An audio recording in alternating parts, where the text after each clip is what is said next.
We're live. So today's topic is going to be the apparent controversial nature of networking. So all of this is really kind of stemming from a Instagram post that went up on our page a couple weeks back. And the controversy that came out around it because of all of the comments that it got. So first I'm gonna play it and then we're gonna get into it. So It don't matter how talented you are. It's a lot of talented people sitting at home not networking, and they'll never get nowhere. So if you're not networking, meeting the right people, talking to the right people, those doors will never open. And I can tell you something: knowing the right people can open doors that talent can't. It don't matter how talented you are. It's a lot of talented people sitting at home not networking, and they'll never get nowhere. So if you're not networking, meeting the right people, talking to the right people, those doors will never open. And I so that's the video, right? So now, if we were to look on this video, so as y'all can see, this video went up 13 weeks ago. Easily the most viral video we've ever had. Now, my personal opinion is that this is a very nothing statement, but guys, when we tell y'all about all of the comments that we get, most untalented people give that same speech. If you don't have something to offer when that door opens and nobody want you around. Let's see. Not true. God can open doors that man can't. I met the right people, just minded my business. But I do network because God can't steer a ship that don't let people. Yeah, well. So anyway, Jesus. um, it's a lot of comments, but a lot of people, a lot of people just feeling like no, we got a lot of people saying yeah, networking is good, but a lot of people uh feeling like networking shouldn't matter as much as it does matter if your talent is good enough. So Hmm. so we're here to talk about. I didn't expect for this post to be something that so many people would have an opinion on. So we're just gonna talk about networking. Like, why is networking controversial? Let's start there. I mean, this is a panel of introverts having this conversation right now. And So, it sure is 100%. and I know not. Let's just go ahead and say this: all of us, we don't come outside unless it has something to do with business. We can all of us are like that. But that came out of what? Experience. Because what? Talent don't pay Georgia Power. Like this is real simple. It really don't. I can't. That's you got to do something with it. You can't just hold on to your talents and expect something to happen just through osmosis. It's not how it works. Networking is an extension of that effort to utilize your talent constructively. It's now. Do I like the binary language of networking versus talent? No, because that's not how it works either. It is a both and scenario. You actually need to be able to like get out and shop your skill set. That's above all else. Like you actually need to talk and experience people and experience your market, your industry. Like that is all a part of the concept of networking. Because I mean, we do know one thing: doing nothing does nothing. Yeah. I think there's always been a bit of animosity between uh, the two kind of extremes in this argument, where you have some people that are literally like auteurs in their field, yeah, but they only stay kind of in the cave creating, right? And they really don't do any attempt to outreach. And then on the other side, you have, for the sake of argument, your talentless people that did not spend a ton of time in the cave developing what it was that they wanted to do. They just made sure that everybody that could know their name knew their name. And I think the animosity always comes because between the two of them, in terms of who's going to get the most work, it will usually be the person that is out there vying to get the most work. And that is kind of regardless of talent. And I do, as Atlas said, from the position of an introvert, yeah, that stings sometimes because you will lose work to people that you may feel talent wise may not deserve it. But ultimately, you have to still blame yourself if you're not getting that work because, yeah, while you were technically honing your sword better than the next person, they were out there beating people to death with a butter knife. But you can't deny that the other way still bears fruit in a way that yours may miss. I think part of the thing that really surprised me about it was the controversy, but I guess that can really be explained by the whole concept that a hit dog will holler. You know what I mean? Like so many Mhm. people feeling offended about the statement or about that narrative because I think a lot of people hearing that have to be like really confronted with the fact that like for whatever reason and whatever excuse they've been beating their heads against the wall for so long trying to figure out why they're not getting any results and they're Mhm. refusing to accept that that's the only in their mind that's the only thing that's left. You know what I mean? Like that I think the part that probably offended them was is you sitting at home. You know what I'm saying? It's never gonna happen for you. And I think I don't know what it is about our society or our industry that makes people feel like it's just gonna come to them, Mhm. despite the fact that like there's really no way for you to be found in that same way. I don't know. No, I think we actually there's a bit of an answer to that already. We can, I mean, we see it all the time, right? When you're growing up as a kid, what do they tell you? Everyone idealizes the concept of being the best, but nobody wants to work hard. The whole goal is work smarter, not harder, right? Mhm. There's no like there's this idea that by working hard you're doing something wrong, but at the same time we're also told you want to be the best. And so when we think about the balance between those two mentalities, if there's no understanding that to be the best you have to work hard at something to be the best, right? Mhm. Which is a very comparative statement, not your personal best, not your personal growth. No, the best is you're on the global leaderboard here.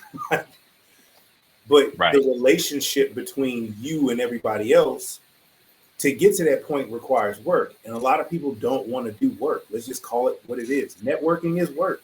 Whether you're an introvert or an extrovert, networking is work. You got to go out and you got to talk to a whole bunch of people you might not like or know to get to a person that you might actually like that can actually help you move forward in some way, form, or fashion. It is a numbers game, and Mhm. that means you're gonna have to grind for it. You're okay grinding And Skyrim. Why can't you be okay grinding in the real world? But that's that idea of like we haven't, we don't have a culture. I wouldn't say cultural relationship, but I don't think here in American culture for sure, the concept of working hard is given its place per se when it comes to being good at something. Those two don't have the same relationship it used to have. So people think that they can be the best at something, in their bedroom and not have to work really hard at the things that they don't want to do, even though that is part of the definition of hard work, doing something you don't want to do to get somewhere you want to be.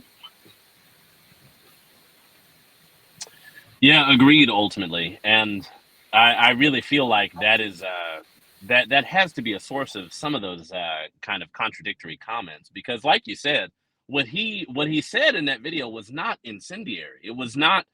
I don't even think like a very provoking statement.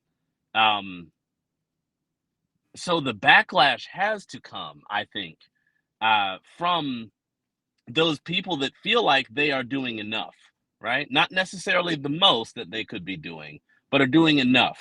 And there is that kind of frustration that I think comes with feeling like you should be doing enough to get some kind of results, and those results aren't coming. And then you have somebody that's on a stage telling you, okay, well, you might be doing enough in one area, but to get the actual benefits that you're looking for, you have to kind of keep your mind open to the fact that you might not be doing anything at all in another area that ultimately would largely contribute to that kind of missing success. Absolutely. So, what about you, Atlas? What are your, you know what I'm saying, your thoughts around just the topic of networking in general? I mean, I'm like everybody else. I don't know. Am I on mute? No, I can hear you.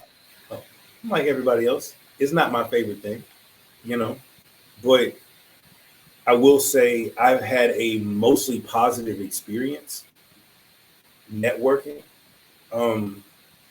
Actually, I've had an entirely positive experience. I think what changed my mind was meeting people that I didn't know that knew the work that I had done.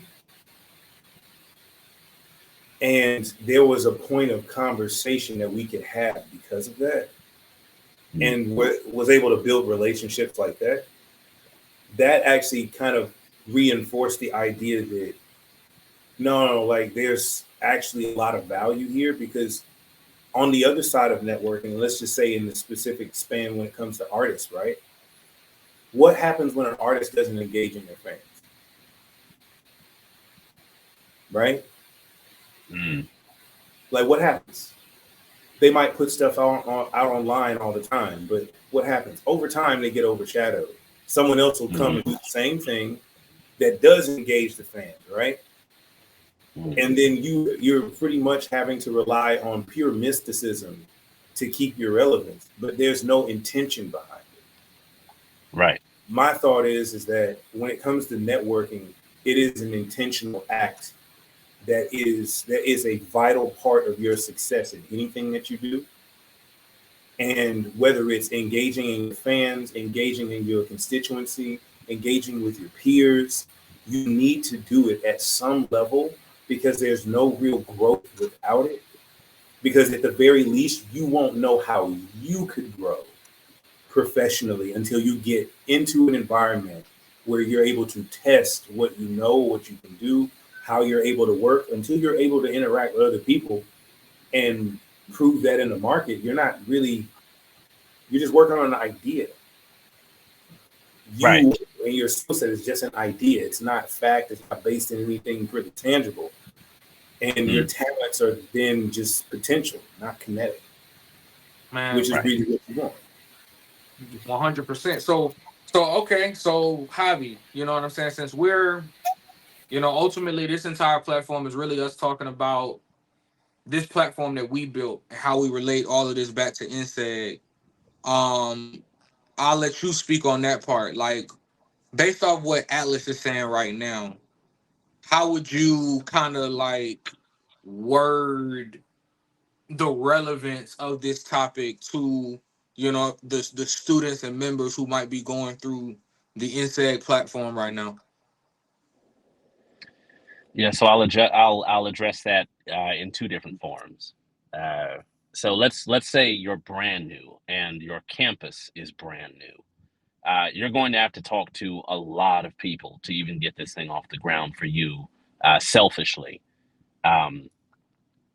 if you're aiming to start a chapter, and we know this empirically, uh, you may get pushback from schools. You may get just kind of a general uh, ambivalence of response from your peers as students because you're trying to do something new. Um, so yeah, if you're not working your ass off, frankly, networking in those first few steps, when it is the most awkward for you, when you are the most alone, then you may not even make it to the point of having that kind of network that kind of makes and facilitates taking that next step forward easier. So I think what we teach in this program above all is tenacity. And if you don't make it past that first networking step, you can't even learn that, right? If you don't come into that first step with that mindset. Now, once you have a chapter that you're a part of or that you're representing, even still networking is still going to be first priority, even over the products that y'all can produce. Because if you're not networking with other student organizations, with faculty on that campus, with your campus's kind of event coordination team, you're still just going to run into roadblocks every step of the way. And even when you have something to present to the public, if you don't have that network established on campus with the local businesses and with the staff and faculty uh, on those campuses, then you'll essentially end up getting bottlenecked one way or the other. So I think, as we were saying, it doesn't matter to a certain extent what kind of products you can make, how beautiful your art is, how good of a team you might think you have when you're first starting out. If you are not actively trying to proliferate that good thing that you have, then it doesn't matter how good it is. Uh, you have to invest just as much in making sure that people can celebrate your successes with you as making the thing that's worth celebrating, if that makes sense. 100%. Couldn't have said it better myself. I agree. Those, those are really my two topics that I got on this subject. What y'all got?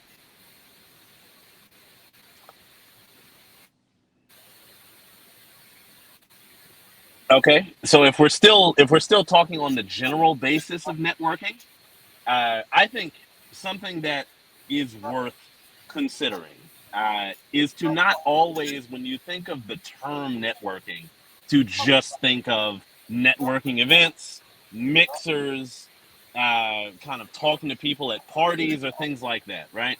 Because that can be quite exhausting, and the thought of doing that makes most people that are introverted want to go to sleep. So what I think is a good alternative way that we should start looking at networking is make your creative process a part of the networking experience, right? Make a kind of product that cannot be made without reaching out to another artist or reaching out to another tastemaker in the industry. Make that a part of the art that you're making, and it won't ever feel so much like a chore. If you make it a part of the art that you're making, then it can make it a lot more palatable to do. For example, Instagram's collaborative feature. That is a great way to talk to people and make that conversation that you're having a part of the product that you're offering to your audience. But it does just take a bit of thinking outside of the box, in my opinion, to try and make things a bit more palatable. Because I think it's a huge mistake to just kind of adopt the mindset that, okay, if you don't like networking, but it's a necessary evil, it's just going to be this constantly uphill battle that you're going to have to endure. Um, so, can you all think of any other alternative ways to tackle this kind of networking? Let's not even call it a problem, but the reality that networking is needed, uh, but perhaps not in a way that's so just difficult to accept and adopt. Yeah. I think I think that's a very good point. It's strange that I've never really thought about it that way, but as I think that's one of the reasons that we're seeing like a rise of like all of these different communities. I mean, ultimately at the end of the day, that's what we're building, right? Like we're building a community. But communities and being a part of a community, a creative community of some sort, I do think is Really, really good way to network without actually technically trying.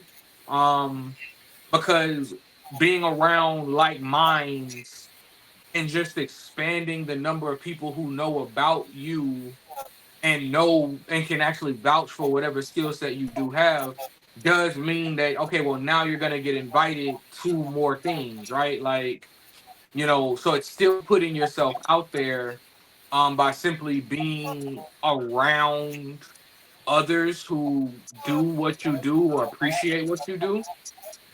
So I would say that that's one way. Another way, kind of like how you mentioned, when you talked about like creating art with someone else and thinking about making that a part of the art.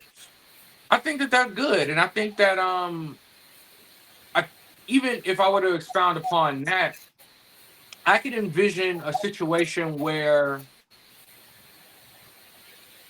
maybe even in a part of that, if you're able to do enough self-reflection to understand what inspires you in the first place and pay homage to that, there's ways for you to even attract people who are inspired by the same things as you. And maybe that Mhm. leads to another, opportunity or option for networking, right? Like, maybe if we're talking about music, maybe you've heard something, a song or something that you really, really like that's really niche. You know what I'm saying? Maybe just putting that out there and sharing it with somebody, with people can put you, a part of a community, and then you get to talk amongst that community, like, hey, I like making, you know what I'm saying, stuff like this. This stuff inspires me. Here's something that I've made. Is there anybody who would like to collaborate that way, right?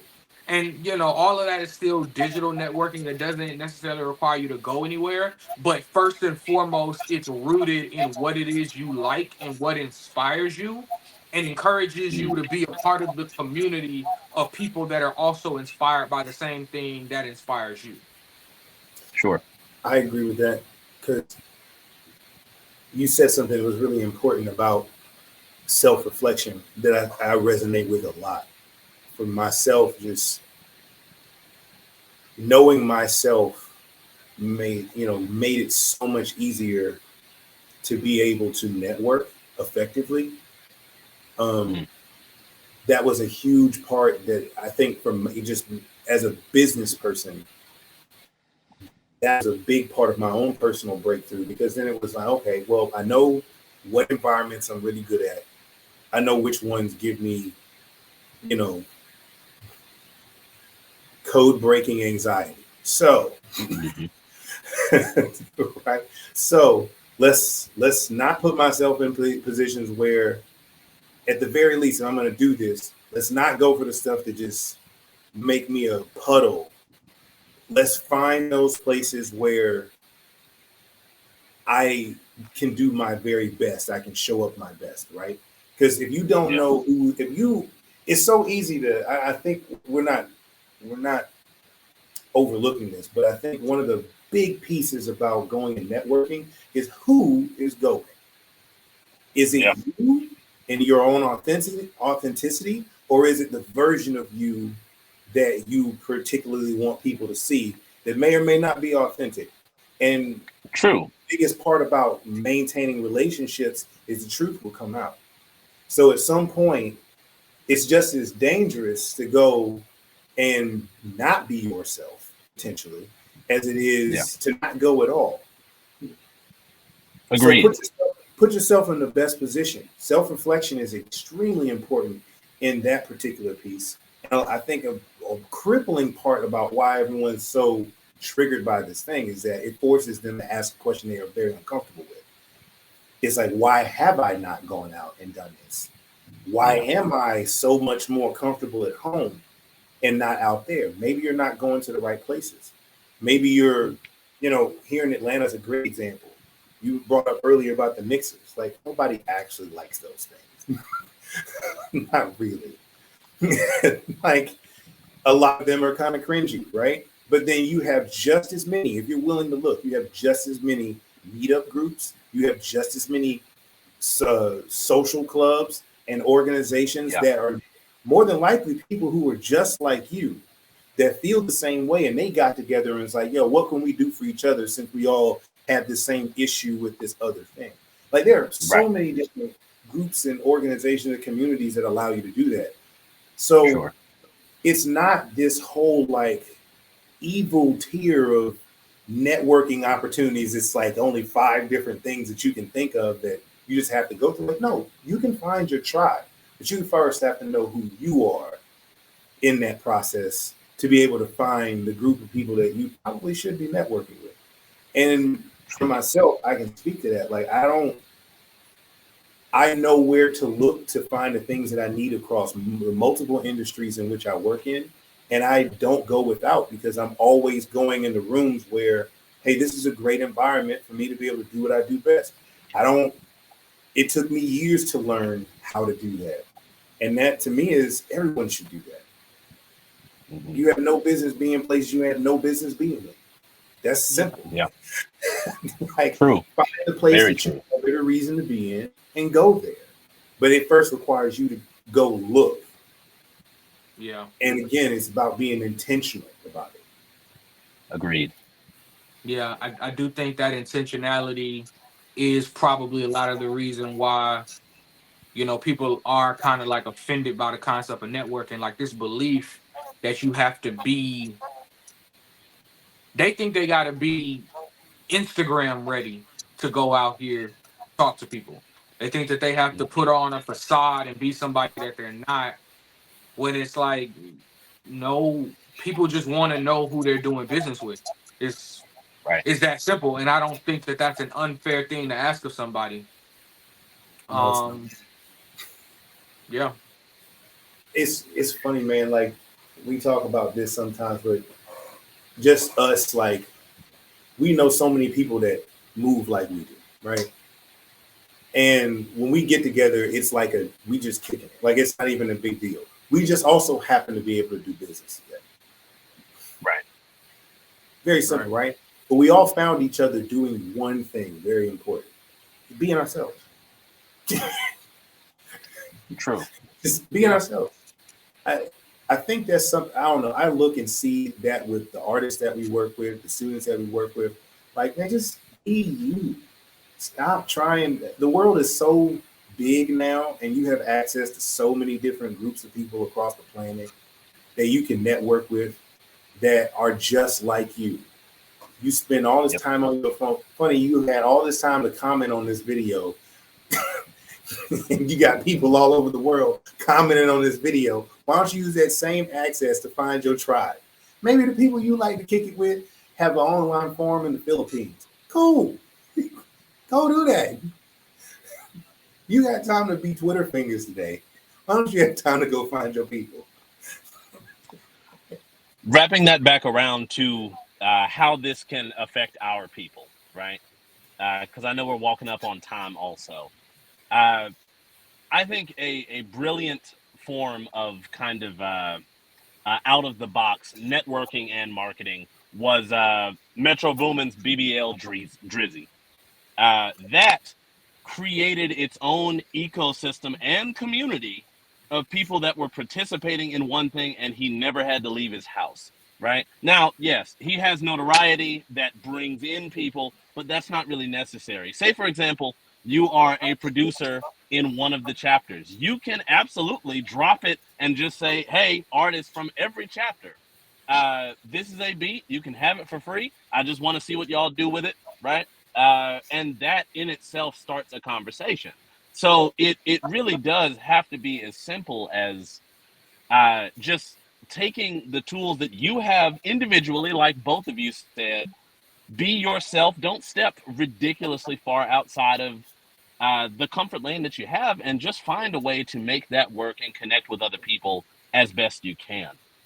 But it doesn't need to be some large kind of out of your wheelhouse gesture, or a matter of going to events that you really feel like you can't be yourself at. It should always be centric to the tools that you have. I think that about sums it up. That's going to conclude this episode. We'll have another conversation about something else next week. Absolutely. Always a pleasure talking to y'all, man. Till next time. All right, fellas. All right.